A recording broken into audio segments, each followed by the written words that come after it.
আসসালামু আলাইকুম প্রিয় দর্শক, অন্য মঞ্চের আলাপচারিতায় আপনাদের সকলকে আমন্ত্রণ জানাচ্ছি। বাংলাদেশ সীমান্তে অত্যন্ত সংবেদনশীল এবং সামরিক দিক থেকে ঝুঁকিপূর্ণ ড্রোন ব্যবহার করা শুরু করতে পারে ভারতীয় সীমান্তরক্ষী বাহিনী বিএসএফ, ঠিক যেমনটা তারা করে থাকে পাকিস্তান সীমান্তে।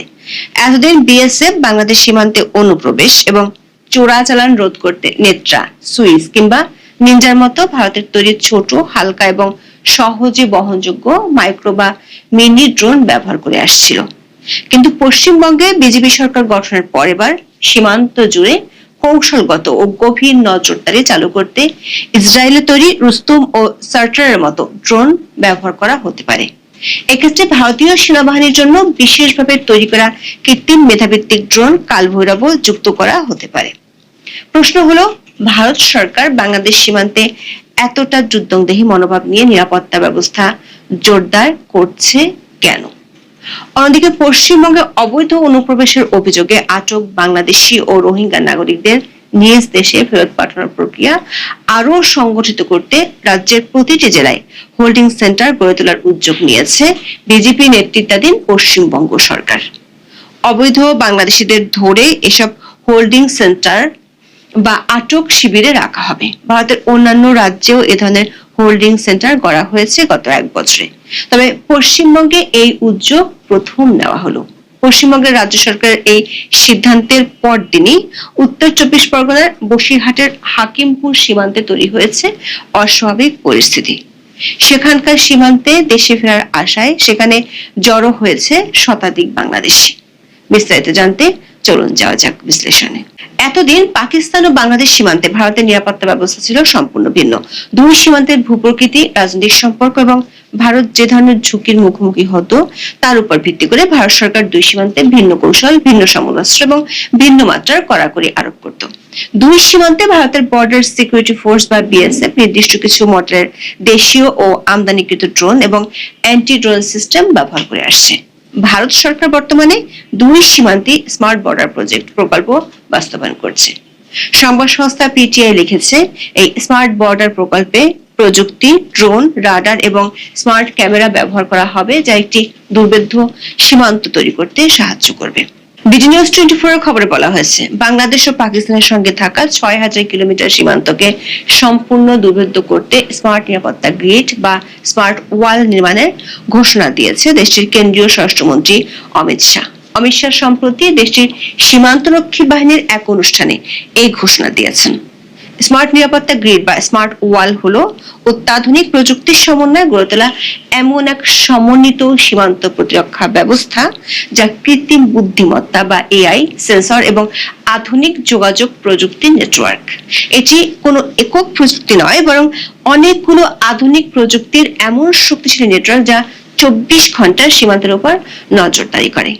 এই গ্রিডের মূল উপাদানগুলোর মধ্যে থাকে থার্মাল ও ইনফ্রারেড ক্যামেরা, স্মার্ট রাডার ও মোশন সেন্সরের মতো প্রযুক্তি। ইতিমধ্যে যুক্তরাষ্ট্র, মেক্সিকো সীমান্ত এবং ইউরোপের কয়েকটি দেশের সীমান্তে অনুপ্রবেশ রুখতে এই প্রযুক্তি ব্যবহৃত হচ্ছে। পাকিস্তানের সঙ্গে সীমান্তের কিছু অংশে ভারত আগে স্মার্ট বর্ডার সিকিউরিটি গ্রিড ব্যবহার করেছে।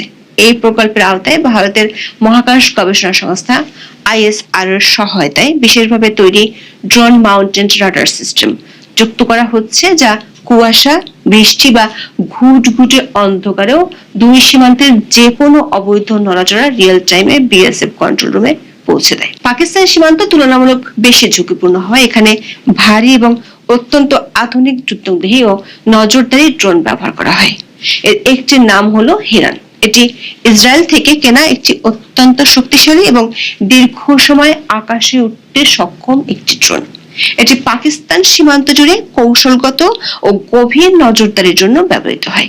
এছাড়া ভারতের প্রতিরক্ষা গবেষণা সংস্থার নিজস্ব প্রযুক্তিতেও তৈরি ড্রোন তপস বা রুস্তম 2 পাকিস্তান সীমান্তে দীর্ঘক্ষণ ধরে হাই রেজলিউশন ছবি ও গোয়েন্দা তথ্য সংগ্রহে নিয়োজিত থাকে।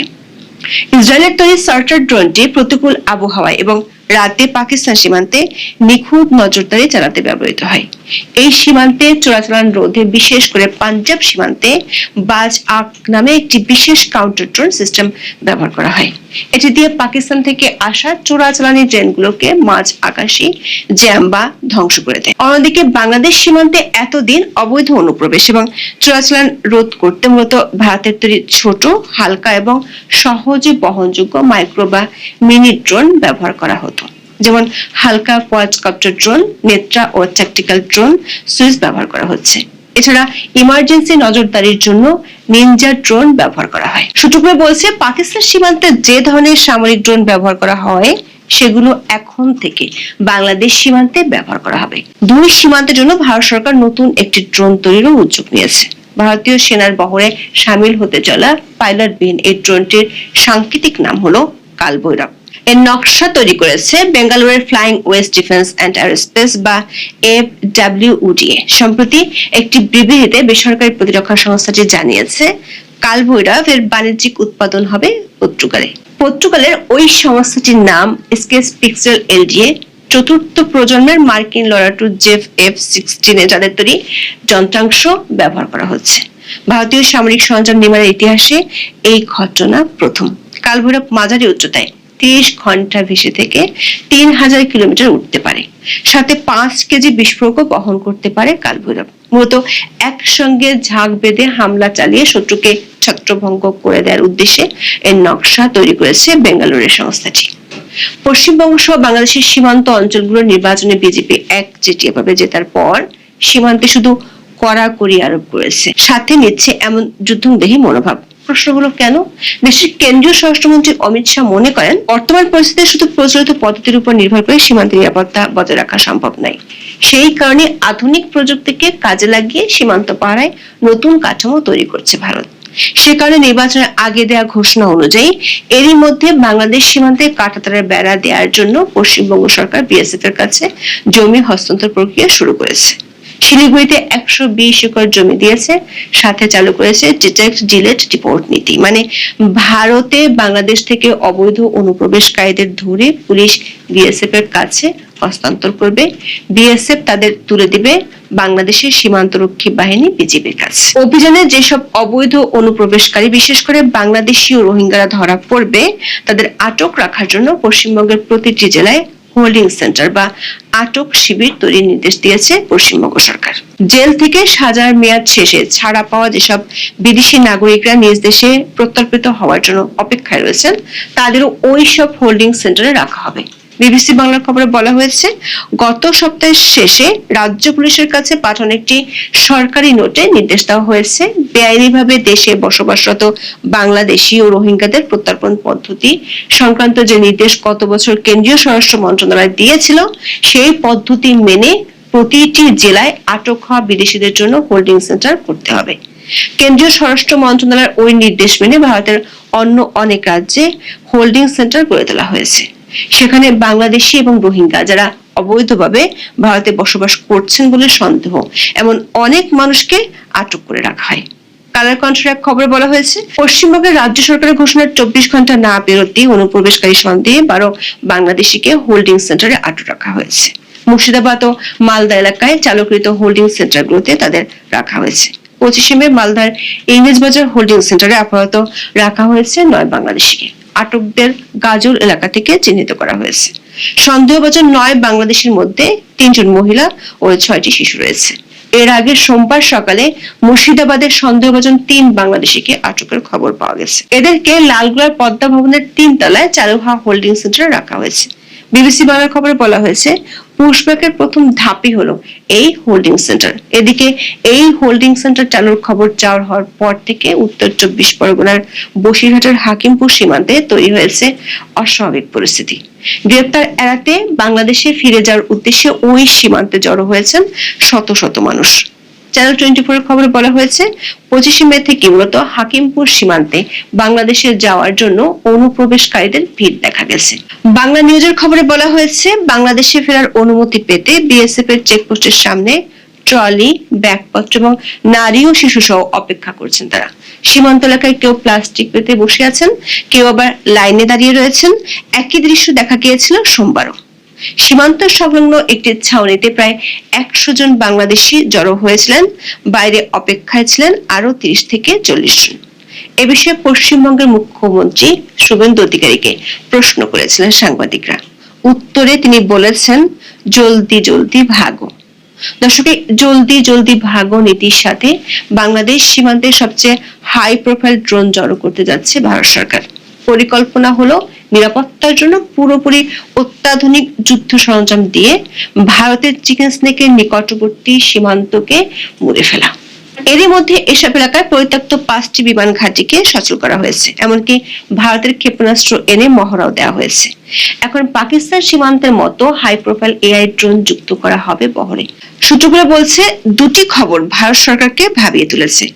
একটি হলো চীনের সহায়তায় তিস্তা ব্যারেজ প্রকল্পের কাজ করার কথা, অন্যটি হলো চীন ও পাকিস্তানের যৌথ প্রযুক্তিতে তৈরি জেভ-17 থান্ডার ব্লক 3 যুদ্ধ বিমান কেনার খবর। ভারতের নিরাপত্তা বিশ্লেষকদের একটি অংশের বরাত দিয়ে সাউথ চায়না মর্নিং পোস্টের প্রতিবেদনে বলা হয়েছে, বাংলাদেশের সামরিক শক্তিতে চীন পাকিস্তান যৌথ প্রযুক্তির যুদ্ধ বিমান যুক্ত হলে তা ভারতের পূর্বাঞ্চলের সীমান্ত কৌশলে নতুন চাপ তৈরি করতে পারে। বাংলাদেশ জেভ-17 ব্লক 3 যুদ্ধ বিমান সংগ্রহের দিকে যেভাবে এগোচ্ছে, তাতে আঞ্চলিক সামরিক ভারসাম্যে উল্লেখযোগ্য পরিবর্তন আসতে পারে বলেও তাদের ধারণা। এরই মধ্যে এই বিমানের একটি আধুনিক কম্ব্যাট সিমুলেটর বা প্রশিক্ষণ সরঞ্জাম গ্রহণ করেছে বাংলাদেশ বিমান বাহিনী। চায়না মর্নিং পোস্টের প্রতিবেদনটিতে বলা হয়েছে, ঢাকায় বাংলাদেশ ও পাকিস্তান বিমান বাহিনীর মধ্যে অনুষ্ঠিত প্রথম আনুষ্ঠানিক এয়ার স্টাফ আলোচনার পর এই সিমুলেটর হস্তান্তরের বিষয়টি সামনে আসে। পাকিস্তান বিমান বাহিনীর উচ্চ পর্যায়ের একটি প্রতিনিধি দল এই আলোচনায় অংশ নেয়, যেখানে চীন পাকিস্তান যৌথভাবে উন্নত যুদ্ধ বিমান প্রযুক্তি ও প্রশিক্ষণ ব্যবস্থার বিভিন্ন দিক তুলে ধরে। দর্শক, জেভ-17 থান্ডার ব্লক 3 মূলত চীনের চেংদু এরোস্পেস কর্পোরেশন এবং পাকিস্তানের যৌথ উন্নয়ন করা একটি 4.5 প্রজন্মের যুদ্ধ বিমান। এই যুদ্ধ বিমানের ককপিটের আদলে তৈরি কম্ব্যাট সিমুলেটরটি পাইলটদের বাস্তব যুদ্ধ পরিস্থিতির মতো পরিবেশে প্রশিক্ষণ দেওয়ার সক্ষমতা রাখে। এতে রাডার পরিচালনা, অস্ত্র নিয়ন্ত্রণ এবং আধুনিক যুদ্ধ কৌশল অনুশীলন করা সম্ভব হয়। এতদিন বাংলাদেশ সীমান্তে ভারতীয় বাহিনী যে ধরনের সরঞ্জাম ব্যবহার করত, তাতে সামরিক বাহিনীর সরঞ্জামের উপস্থিতি ছিল না, যেটি আছে পাকিস্তান সীমান্তে।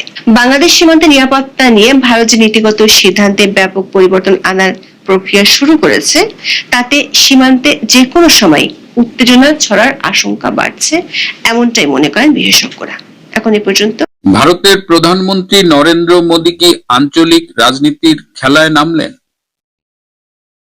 নরেন্দ্র মোদীর সাথে মিয়ানমারের নবনির্বাচিত রাষ্ট্রপতি জেনারেল মিন অং লাইংয়ের 1 জুনের যে বৈঠক, সেটি কি কেবল কূটনীতি নাকি দক্ষিণ এশিয়ার রাজনীতি বদলে দেবার শুরু? রাজনীতির এই নতুন সমীকরণে কি চাপে পড়ছে আমেরিকা এবং বাংলাদেশ? আজকে এই বিষয়টি নিয়ে আলোচনা করব। এর সাথে রয়েছে বাংলাদেশের ভিআইপি অতিথি ডোনাল্ড ট্রাম্প নামের মহিষটির আপডেট। শেষ পর্যন্ত সাথে থাকবেন। এই জুন মাসের প্রথম সপ্তাহে আসলে ভারত এবং আফ্রিকার কয়েকটি দেশের একটি বৈঠক হবার কথা ছিল, কিন্তু আফ্রিকার বেশ কয়েকটি দেশে ইবোলা ভাইরাস ছড়িয়ে পড়ায় সেই বৈঠকটি স্থগিত করা হয়েছে এবং সেই বৈঠকটিতে আসলে মিয়ানমারেরও যোগ দেবার কথা ছিল। তো সেই জায়গায় সেই বৈঠকটি স্থগিত হবার ফলে মিয়ানমারের প্রেসিডেন্ট জেনারেল মিন অং তিনি আগামীকাল 30শে মে ভারতে আসবেন, 4 দিনের সফরে আসবেন এবং 1 জুন তার সাথে ভারতের প্রধানমন্ত্রী নরেন্দ্র মোদীর সাথে বৈঠক হবে। এই মিয়ানমারের রাষ্ট্রপতির আসন্ন ভারত সফর নিয়ে ইতিমধ্যেই ব্যাপক আলোচনা শুরু হয়েছে এবং বর্তমান পার্সপেক্টিভে জিওপলিটিক্যাল সিচুয়েশনে এই সফরটি অত্যন্ত গুরুত্বপূর্ণ। কেন গুরুত্বপূর্ণ? কারণ যে আরআইসির কথা কয়েকদিন ধরে বলছি, রাশিয়া, ইন্ডিয়া এবং চায়না, সেই আরআইসির সাথে এই ত্রয়ীর সাথে এখন দেখা যাচ্ছে যে মিয়ানমারও যুক্ত হয়েছে। এবং মিয়ানমার কেন এত ইম্পর্টেন্ট, কেন মিয়ানমারের দিকে আমেরিকারও কুনজর পড়েছে এবং বাংলাদেশকে ব্যবহার করে কেন সে মিয়ানমারে ঢুকতে চেয়েছিল, এর অন্যতম কারণ হলো রেয়ার আর্থ মিনারেলস। এই রেয়ার আর্থ মিনারেলস হলো এটা 17টা ধাতব পদার্থের একটা গ্রুপ এবং এইটাকে বলা হয় যে বর্তমান আধুনিক বিশ্বের নতুন তেল। আপনি প্রযুক্তি বলেন, সামরিক অস্ত্র বলেন, সবকিছুর তৈরিতে কিন্তু এটা লাগছে। এই যে ড্রোন, রাডার, যুদ্ধ বিমান, সাবমেরিন, সবকিছু তৈরিতে, ইভেন এই যে বৈদ্যুতিক গাড়ি, চিপস, কম্পিউটার, আর্টিফিশিয়াল ইন্টেলিজেন্স, সবকিছুর জন্য এই রেয়ার আর্থ মিনারেলসটা দরকার। এই রেয়ার আর্থ মিনারেলস, যেটাকে বাংলায় বলে বিরল খনিজ, এই বিরল প্রকৃতির খনিজটা আসলে অতটা বিরল নয়, এটা অনেক বেশি আছে, কিন্তু এটা ঘনত্ব কম থাকে, সুতরাং এটা উত্তোলন করাটা খুব ব্যয়বহুল, এবং যেহেতু ঘনত্ব কম, এটা উত্তোলনের পরে প্রসেস করতে হয়, পরিশোধিত করতে হয়, এবং যেটা আরো ব্যয়বহুল। সো এই প্রসেসিং এর অ্যাবিলিটিটা সব দেশের নাই, এবং এই রেয়ার আর্থ মিনারেলস এর এটা মোটামুটি বলা যায় যে সারা পৃথিবীতে যে সাপ্লাই চেইন সেটা চীনের দখলে। যে কারণে ভয়টা যে চীন যদি কখনো এই মিনারেলস এক্সপোর্ট করতে বাধা দেয়, তাহলে বিশ্বের প্রযুক্তি এবং অন্যান্য বিষয়গুলো যেগুলো এই রেয়ার আর্থ মিনারেল দিয়ে তৈরি হয়, সেগুলো হুমকির মুখে পড়ে যাবে। এই জন্য ভারত, ইউরোপ, আমেরিকা সবাই কিন্তু উদ্বিগ্ন, এবং সবাই নতুন নতুন সোর্স খুঁজতেছে যে কোথায় রেয়ার আর্থ মিনারেলস এর নতুন খনিজ পাওয়া যায়। তো যেটা বললাম যে চায়না অনেক এগিয়ে আছে, এবং চায়নার যে রেয়ার আর্থ মিনারেলস তার প্রায় 50% আসে এই মিয়ানমার থেকে। চায়নার সীমান্তবর্তী দুটো স্টেট আছে, কাচিন স্টেট এবং শান স্টেট, সেখানে কাচিনের সবচেয়ে বড় রেয়ার আর্থ মিনারেলের খনি আছে। সেখান থেকে তারা র ম্যাটেরিয়ালটা ট্রান্সপোর্ট করে চীনে নিয়ে যায় এবং সেখানে প্রসেস করা হয়। চীনা কোম্পানি এবং এই যে মিয়ানমারের সীমান্ত এলাকায় যেসব বিচ্ছিন্নতাবাদী সন্ত্রাসী গোষ্ঠী আছে, তাদেরও কিন্তু চীন কাজে লাগায় এই ট্রান্সপোর্ট করার জন্য, মানে মিনারেল গুলো খনিজ থেকে উত্তোলনের পরে ট্রান্সপোর্টের ব্যাপারে এরা হেল্প করে। তারপর চায়নায় যাওয়ার পরে চায়নাটাকে প্রসেস করে পৃথিবীর বিভিন্ন দেশে এক্সপোর্ট করে। ইভেন এই যে টেসলা গাড়ি ইলন মাস্কের, সেটাও কিন্তু তৈরি হয় চায়নায়। তো সেই জায়গা থেকে চায়না এই মিয়ানমারের সাথে একটা খুব ভালো সম্পর্ক রাখছে, ভারতও একটা ভালো সম্পর্ক রাখতেছে, রাশিয়াও একটা ভালো সম্পর্ক রাখছে, এবং এই চারটা দেশ যখন এক হয়ে যাচ্ছে, এবং আপনি যদি এই পশ্চিমবঙ্গের সাম্প্রতিক বিধানসভা নির্বাচনটি দেখেন, মমতার পরাজয়ের মধ্য দিয়ে এটি বিজেপির দখলে গেছে, এবং তার ফলে বাংলাদেশের সাথে ভারতের যে সীমান্ত, পশ্চিমবঙ্গ, ত্রিপুরা, মিজোরাম, ওই বেল্টটা পুরোটাই তো এখন বিভিন্ন রাজ্যে বিজেপির দখলে। সুতরাং বিজেপির দখলে হওয়াতে যেটা হয়েছে যে মমতাকে আমি নিজেও বলেছি ডিপ স্টেটের এজেন্ট বলা হয়।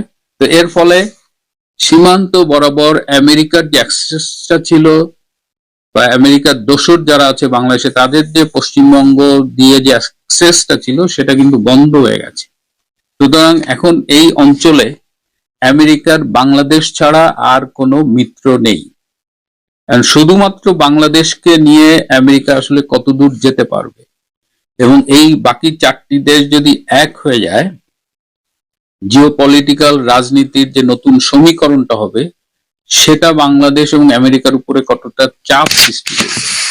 এই কারণেই বিশ্ব কিন্তু তাকিয়ে আছে 1 তারিখে মোদি এবং জেনারেল মিন অং লাইং এর মধ্যকার বৈঠকটার দিকে, এবং ধারণা করা হয় যে এই বৈঠকে এই সম্পর্কগুলো নিয়ে আলোচনা হবে, রিসোর্স নিয়ে আলোচনা হবে, রিসোর্স শেয়ারিং নিয়ে আলোচনা হবে, এবং এর মধ্য দিয়ে একটি বার্তা বিশ্ব পাবে। এবং আমেরিকা কদিন আগে চীনে গেছে, চীন কিন্তু $1 ট্রিলিয়ন ইনভেস্ট করতে রাজি হয়েছে আমেরিকায়, কিন্তু এই সামরিক এবং কূটনৈতিক বিষয়ে তেমন কোনো শেয়ারিং এ যায়নি।